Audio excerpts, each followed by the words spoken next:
Hello, namaste, everyone. We are still healing after the pain. We're still healing after the pain.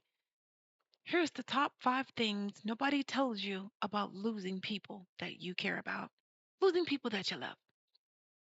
Number one, grief does not follow a schedule. Grief does not know that you have to go to work in the morning. Grief does not know that you've got people to feed.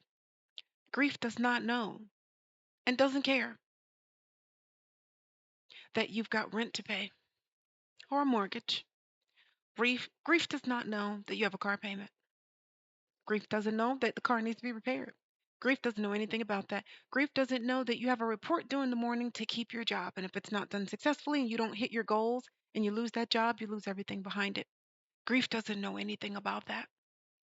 Grief doesn't know that your boyfriend or girlfriend, husband or wife or partner is tired of hearing you vent about your pain. Grief doesn't know that.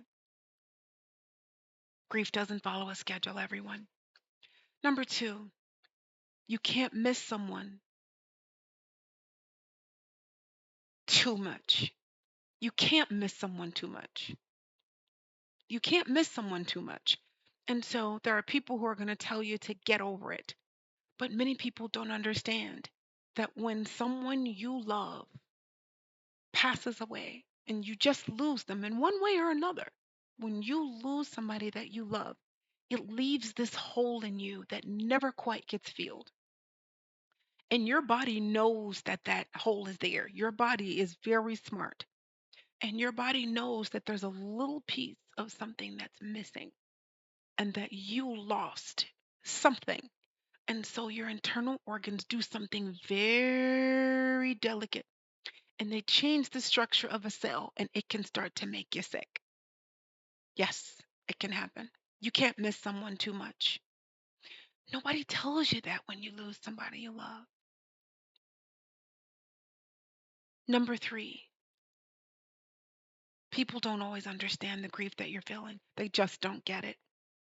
And so someone will come and say, My condolences. You lost somebody.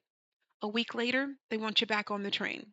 They don't want to continue to talk about the fact that that person is out of your life. They don't always understand your grief. They don't understand why you keep crying, why you can't get up and take a bath today, why your hair hasn't been washed in a month, why you're losing everything, why you can't go to work and function like you used to. There's some people who are never going to understand your grief. They're just not going to understand it. No one tells you that about losing people you love.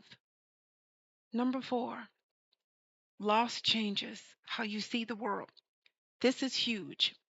Once you lose someone you love, particularly if they were an integral part of your life, if they were your partner, if they were a child, if they were a parent, if they were someone that was a constant in your life, how you see the future completely morphs.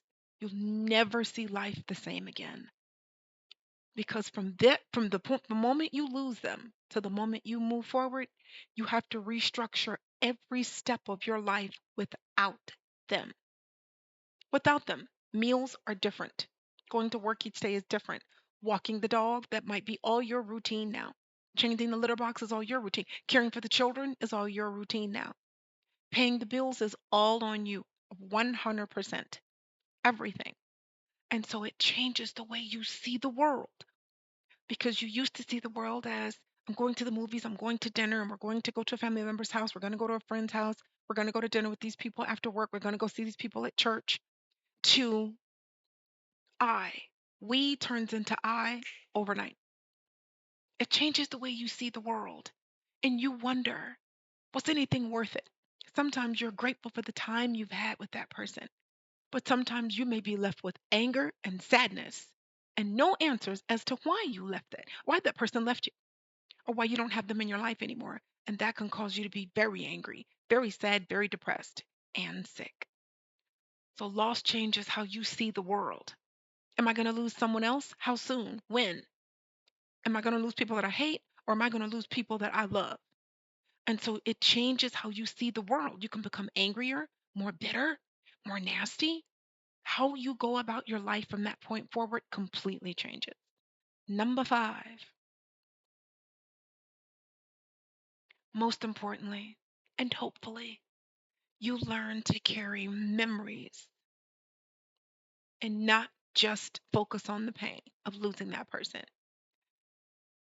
Nobody tells you that when you lose someone, your focus has to change now.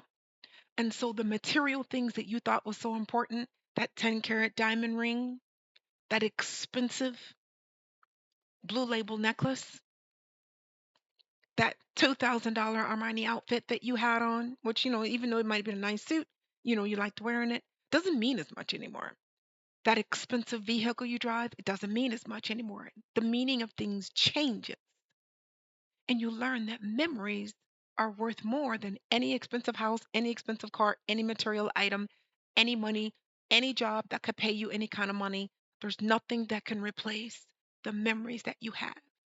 So you learn to share, you learn to keep, you learn to carry the memories instead of the pain of losing that person.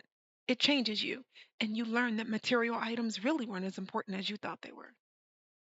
Those are things that nobody tells you when you lose people that you love. Namaste, everyone.